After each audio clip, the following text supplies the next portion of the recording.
여러분 안녕하십니까? 이 시간에는 골로새서 3장 말씀 중심으로 드리겠습니다. 9절 10절을 보시면은 옛사람과 새사람에 관하여서 말씀하고 있습니다. 옛사람은 육신에 속하여서 사는 사람을 의미하고요. 새사람은 성령에 속하여서 사는 사람, 이렇게 나누어집니다. 성령에 속하여서 사는 사람을 하나님의 아들이라고 부르고요. 하나님을 아버지라고 부르는 사람들입니다. 육신에 속하여서 사는 사람은 죄의 성품에 속하여서 사는 사람들입니다. 우리는 태어날 때부터 죄의 성품을 가지고 태어나는데 그 성품에 속하여서 그 성품에 연합이 되어서 살게 됩니다. 이 성품은 죄로 인하여서 부정한 것입니다. 이 죄의 성품에서는 하나님이 없습니다. 죄의 성품의 특징이 나 자신이 주인이라고 하는 그러한 사상을 가지고 살게 됩니다. 이제 성령에게 속하여서 사는 사람은 나의 주인이 하나님이라는 것을 아는 사람입니다. 이것이 다릅니다. 자기 자신을 섬기면서 일생 동안 사는 것이 아니고요. 주인이 되시는 하나님을 섬기면서 사는 사람이 되는 것입니다. 이렇게 다릅니다. 예수 그리스도를 믿음으로 인하여서 성령과 연합이 되고 성령에 속하게 되고요. 이것을 요한복음 15장에서는 포도나무가 되시는 예수님께 가지가 접붙여졌다라고 설명하고 있습니다. 그래서 우리 구원 받은 자들에게는 죄의 성품의 것이 또한 나오고요. 또 하나님의 성품, 성령의 은혜가 또 나타납니다. 이 두 가지 중에 우리가 깨어서 믿음으로 성령으로부터 오는 성품을 분별하여서 그것을 인정하고 그것을 받아들이고 그것을 누리면서 살아야 합니다. 이것이 하나님의 아들의 삶이 되는 것입니다. 비록 우리가 구원은 받았지만은 여전히 죄의 성품을 따라서 얼마든지 살아갈 수 있습니다. 영적인 이러한 것을 모를 때 말입니다. 그리고 나에게 나타나는 죄의 성품과 주님의 성품, 주님의 마음, 이것을 분별할 줄을 모르면은 여전히 죄의 성품에 속하여서 살아가게 됩니다. 이렇게 살아가는 사람을 이사야서 5장을 읽어보시면은 하나님께서 극상품 포도나무를 심었는데 그 나무가 맺는 열매는 덜 포도를 맺는다고 그렇게 말씀하셨습니다. 우리가 예수님을 믿어서 하나님의 영이 임하여서 하나님의 영과 연합이 되었기 때문에 나에게 하나님의 것이 얼마든지 나타나십니다. 그 나타나시는 것을 우리는 분별할 줄 알아야 되고 둘 중에 하나를 선택할 줄 알아야 되고 그것을 믿고 누릴 줄 알아야 비로소 하나님의 아들의 삶이 되는 것입니다. 우리를 구원하신 궁극적인 목적은 나에게서 거룩하신 하나님의 생명, 하나님의 성품이 나타나게 하심에 있습니다. 그러므로 우리 구원받은 자들은 영적으로 거듭나서 하나님의 아들이 되지만은 그때는 어린아이죠. 왜? 이러한 영적인 것을 모르니까요. 그러니까 거듭났지만은 여전히 죄의 성품을 따라서 살아가게 되는데, 어느 정도 자라면은 이제 철이 들면은 자기 자신이 하나님의 아들이라는 것을 알게 되고요. 아버지께 중심을 두고 살아야 되는 것임을 깨닫고, 이제 어떻게 하면은 그러한 삶을 살아갈 수 있는가라는 것을 배워서 나에게 나타나는 주님의 성품을 이제 알고 누리고 살아야 하는 것을 배우게 됩니다. 나에게 나타나는 죄의 성품과 주님의 성품 둘 중에서 죄의 성품을 믿는 것이 아니고 주님의 성품을 믿고 주님의 성품을 품고 주님의 성품을 누리는 사람으로 발전해 나가는 것입니다. 이것이 하나님의 아들로서의 성장하는 모습입니다. 길가에 있는 무화과 나무가 잎은 무성하였지만은 주인이 원하는 열매가 없었다라고 하는 마가복음 11장을 읽어보시면 나오죠. 우리가 구원받아서 여러 가지의 신앙생활을 하지만은 열매가 되는 주님의 성품을 누림으로 하나님의 형상, 하나님의 닮은 모습이 더욱더욱 나타나야 하는 것인데, 그것은 여전히 나타나지 아니하고 있다면은 잎은 무성하지만은 열매가 없는 것과 같은 그러한 것이 되는 것입니다.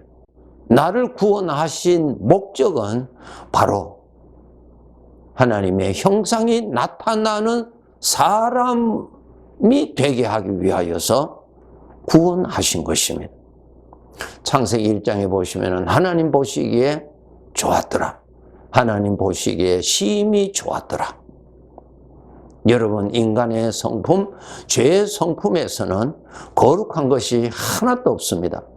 하나님 보시기에 아름다움이 하나도 나타날 수가 없습니다. 하나님 보시기에 좋은 것은 하나님의 것이 나타나는 것입니다. 그것이 열매입니다. 우리가 이렇게 주님의 마음을 품고 누려야만이 나에게서 주님의 것이 더욱더욱 나타나게 되는 것입니다. 하나님의 백성들은 성령으로 연합되어서 성령의 것이 나타나는 것을 잘 알아야 합니다. 그런데 내가 하나님을 가까이 하지 아니하고 죄를 가까이 하면은 마음은 굳어집니다. 죄는 죽이는 일을 하는 것이거든요. 그래서 죄를 가까이 하면은 이 마음이 굳어지면은 거룩하신 하나님의 은혜를 마음이 감지를 못합니다. 감지를 못하게 되면은 주님의 성품을 우리는 알 수가 없고 누릴 수가 없고 오직 하나밖에 없는 죄의 성품을 누릴 수밖에 없는 것입니다. 그래서 우리 하나님의 자녀들은 이 마음이 부정하지 않도록 항상 정신을 차리셔야 됩니다. 마태복음 5장에 마음이 청결한 자는 복이 있다고 했습니다. 어떠한 복이냐? 하나님을 보게 된다 그랬습니다. 즉 하나님의 은혜가 잘 감지가 됩니다. 예, 하나님의 생각이 잘 감지가 됩니다. 그런데 내 마음이 죄의 성품에서 오는 분노를 품고 있다든가 욕심이 가득하다든가 근심이 가득하게 될 때에 거룩하신 하나님의 은혜 나타나는 것을 마음에서 감지를 못합니다. 감지를 못하면은 그것을 누릴 수가 없지요. 누리지를 못하니까 하나님의 것이 나타날 수가 없지요. 그래서 우리 하나님의 백성들은 성소에 들어가면 물두멍이 있어서 손과 발을 항상 씻어야 되는 것과 같이 거룩하신 하나님의 말씀을 가까이 하여서 이 마음에 부정한 것을 씻음 받아야 합니다. 사도행전 16장에 보시면은 사울이 선교를 이곳저곳 다니면서 할 때 그가 소아시아로 가서 복음을 전해야 되겠다고 생각을 하고 결단하고 가려고 하였죠. 복음을 전하기 위해서 말입니다.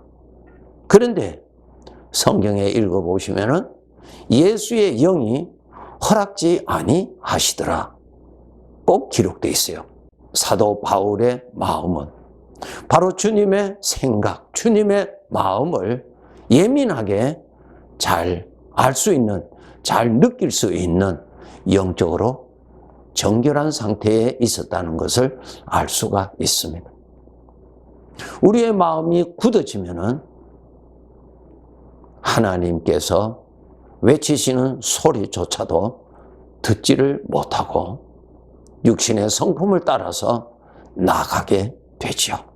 열왕기상 11장에 보시면은 솔로몬 왕이 나라가 부강해지고 그의 마음이 만족할 때 하나님을 멀리 떠나게 되죠. 그리고 죄를 가까이 하게 되죠. 하나님께서 솔로몬 왕에게 몇 차례나 주의를 주십니다. 내가 이렇게 나를 버리고 죄를 따라가면 너는 반드시 거기에 대한 대가를 받게 될 것이라는 경고를 하시지만은 솔로몬 왕은 듣지를 아니했다고 그랬어요. 무엇입니까? 마음이 굳어지니까 하나님의 말씀을 듣지 아니하고 마음이 굳어질수록 죄의 생각은 더욱 풍성하게, 죄의 생각은 더욱 예민하게 들리고 느껴지고 쉽게 충동을 받게 됩니다. 참 무서운 것이죠. 솔로몬 왕은 죄를 따라 갔습니다. 여러분, 우리는 하나님의 자녀들입니다. 신분이 바뀌어졌으면 그의 삶도 바뀌어져야죠. 신분만 바뀌고 그 삶은 바뀌지 아니한다면 그것은 참된 바뀜이 아니죠. 이제 새 사람이 되었으니 옛 사람의 것은 벗어버려야죠. 이제는 하나님의 아들이 되었으니 죄의 종으로 살던 삶을 버려야죠. 죄의 종의 신분에서 하나님의 아들의 신분으로 바뀌어졌으면 죄의 종의 삶에서 하나님의 아들의 삶으로 바뀌어져야 그것이 바로 맞는 것이죠. 그래서 여러분, 하나님께서 아브라함에게 이름을 먼저 바꿔주셨죠. 아직까지 아들을 낳지를 아니하였을 때 창세기 17장을 읽어보시면 아직까지 아들을 낳지를 아니했던 아브라함과 사레에게 새 이름을 주셨어요. 아브라함으로 사라라고 하나님이 지어주셨어요. 그 이름의 뜻은 내가 많은 자손들의 조상이 된다라고, 조상이라고 하는 뜻이죠. 먼저 이름을 하나님이 주셨고 그 다음에 그 이름의 내용대로 이삭을 주시고 이삭을 통하여서 많은 자손을 가지도록 하나님께서 큰 민족을 이루셨어요. 이와 같이 우리에게 먼저 하나님의 영과 연합함으로 인해서 새 사람을 만들어 주셨고 하나님의 아들이라고 하는 신분을 주셨어요. 그 다음에 우리가 그 신분에 걸맞는 삶을 살아야 되는데 그것이 바로 나에게 나타나는 주님의 성품과 죄의 성품, 이 두 가지 중에 우리는 믿음으로 선택을 해야 됩니다. 죄의 성품을 우리는 나의 원수인 것을 알고 마귀의 앞잡이가 되고 그것은 하나님을 대적하게 하는 함정이라는 것을 우리가 정말 깨닫고 깨달아서 성령으로부터 주시는 주님의 성품을 우리는 분별하고 누리면서 살아가는 그 삶이 더욱더욱 성숙해져 가야 되는 것입니다. 그래서 우리가 하나님이 부르시는 그날까지 이렇게 열심히 믿음으로 깨어서 살아서 장차 이곳에서의 삶을 다 마치고 주인 되시는 하나님이 나를 거두셔서 하나님 앞에서 나의 삶을 결산받을 때에 하나님께서 기뻐하시는, 그리고 칭찬하시는, 그리고 영원히 누릴 영광을 크게 받을 수 있는 사람이 되도록 소원을 가지고 우리가 살아야 할 것입니다. 네, 감사합니다.